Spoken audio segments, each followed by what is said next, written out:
Hello, folks. It is Sunday, and it's the Sunday before Martin Luther King Day. I'm here at my house in Hollywood, California. I thought I would do this from my bedroom, and I'm going to do it in bed, cause it's kind of cold in my house, and it's still late morning here. I got up really, really early. 7:30 on a Sunday morning is really, really early, right? Anyway, I'm gonna get in bed and talk to you. I had to set this up on a little. It's not a tripod. It's a little weird little easel. I need to get a tripod if I'm gonna do these. Right? I agree. You know what? If you want to send me one, a tripod, Lonnie says I should do this. Look, I'm not asking anybody to do anything, but if you did want to find a tripod for an iPhone 8 with a remote on it so I could do these better, you could send it to me. You would just have to say, "Hey, what's your address?" But you know what? If you don't like me and you're like, "Hey, what's your address?" and I'm like, "Oh, I'll give you," and then I'd be expecting it, but you would put like a turd in a box and send it to me. That would not be nice. So don't do anything like that. But anyway, back to me. I'm in my bedroom here. Look how pretty. Okay, first look at my bed. I'm not going to move the camera at all because it'll make you seasick. I've been told that my bed is possibly a German bed, a Black Forest German bed. I do not know, and I do not care. I love my bed. To me, it is like a gypsy wagon or a really cool little carriage on a Victorian merry-go-round. That's why I love this bed. Plus, it's super, super, super cushy and comfortable. Uh, can you believe that this was the first brand new mattress that I ever purchased? I had always had secondhand ones, and I think I had one. Uh, I don't want to. I don't want to. Okay, so about this because I'm just going to explain a couple things. This painting up here I did in Lexington, Kentucky in 1991, and oh, it was shocking for its day. It was not shocking. I just I could not bring myself to paint genitals. It was something like I'm supposed to do a an erotic, gay themed painting. So I did this guy that looks like Christopher Adkins, but it's not Christopher Adkins from Blue Lagoon, and he has a teacup on where his willy nilly would be, and he's got a pocket watch, and I think there's a rosebud just because I was super corny and super Victoriana. Everything had to be super cheesy and sweet and saccharine. Uh, anyway, he just always fit up there. And I'm just telling you how it is here. Now, here's my thought. Here's my thought on tomorrow, Martin Luther King Day. Uh, I wish that Martin Luther King Day had been assigned a day of celebration that did not land on always the most abysmal, dismal, dreary, tragic day of the year. I have experienced so many Martin Luther King days in my long life and in my young adult life in Lexington, Kentucky. Oh my God, the skies were like gunmetal gray.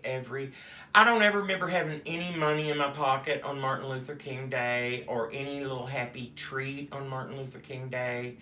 I mean, one of my old friends actually had his face sliced open with a straight razor by a thug on Martin Luther King Day. That could not have been okay. That must have been. I'm not. Anyway, I just wish that it were assigned to a day that we're more physically in tune with the feeling that we get in our hearts when we truly do consider Martin Luther King and his contribution to our people.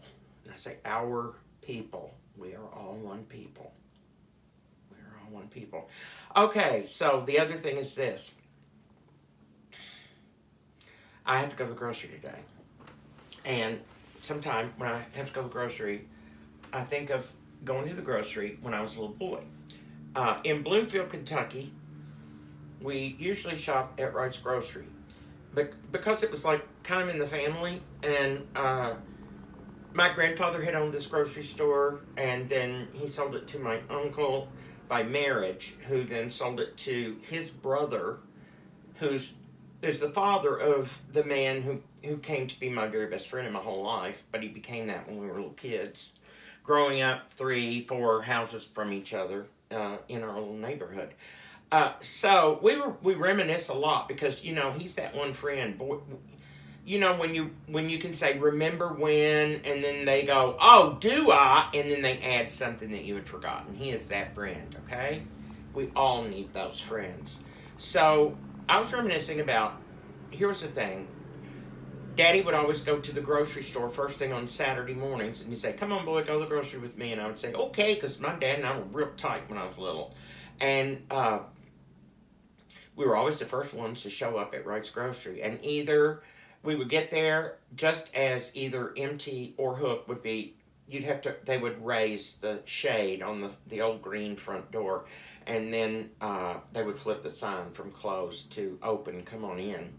And we would be the first ones in, and Dad said, "Come on, boy," and put me in a cart and push me around and get what was on the list and talk to local people who were coming in and shopping too, and it was just really nice and everything. And I had this very vivid memory of sort of an altercation. It was an altercation that took place between my friend Lonnie and me, and when we were little in that grocery store. I was in the cart, and Daddy was we were sort of in line about to check out, and it was a little congested area. And here came Lonnie down the aisle, and he had a big bottle of Vicks Formula 44D cough syrup in his hands, and them big glass bottles back then, and something happened right there at the intersection where everything came together and it was congested, and Lonnie dropped the bottle, and it crashed on the tile floor and just shattered, and it just splattered everywhere. And I looked on in horror, like, oh. And he looked up, and his gut instinct was to say, "It's your fault," because it could be taken the fact that I was like, "Oh, look at you, you dropped that." Anyway, he said, "It's your fault." And then I was like, okay. Then we reminisced a little deeper, because, it just sounds like, oh, we were just little. Okay, here's the deal. That Lon's mom and dad bought the store and moved to town in the late summer, in the early fall of 1967.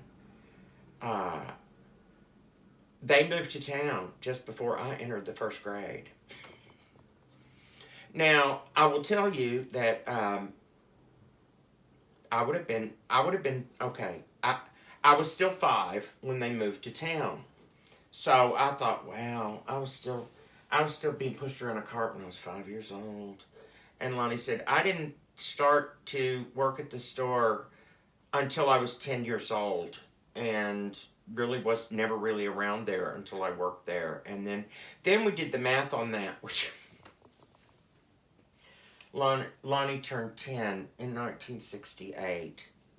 So the earliest that little thing between us, with me in the cart with my legs hanging down out of the cart, dangling to the floor, because I was I was 7 years old. I was 7 years old. Okay, my dad was still pushing me around the cart when I was 7 years old. No wonder people were already starting to say, "Well, that Bean Boy, he's a little weirdo, isn't he?" But anyway, it's all well that ends well, because Lonnie and I are best friends to this day, and we can just be honest with each other about stuff, and the fact that I was just a freak. And he kind of took me under his wing, but I had some other stuff to do before that. And I think that we started hanging out when I was 14, maybe 13, 14, somewhere in there. We all started hanging out, because that was a period of time when our group knew no age. That was when we all matured to the point where our group knew no age. We hung out with older kids. I don't remember us letting younger kids hang out with us, but It's how it was for years and years and years. It's kind of how it is now. I don't really hang out with anybody but Omar now. I don't really have anybody really left here to hang out with. Even, you know, you get old, you kind of ossify. Um, your friends that used to be just like, oh, I don't know, 20, 30-minute drive away, it becomes like they're in Nebraska or something after a certain age. And I learned from my dear, sweet, funny, wonderful, smart, witty friend, Betty Ravel, not to mourn that. Not to mourn it, because it's just the way it goes. It doesn't mean that we don't love them anymore or that they don't love us. It just means that we've just grown into different directions. We're not in each other's daily lives anymore. We wish each other well. We love each other. We'll always get in touch at some point, but, you know, not every day, all day long. But it is with me for my friend Lonnie, so I'm a lucky dude. I'm drinking coffee, getting up, getting ready to go to the store. Bye, y'all. You have a good Sunday. We'll see if we talk tomorrow. Bye.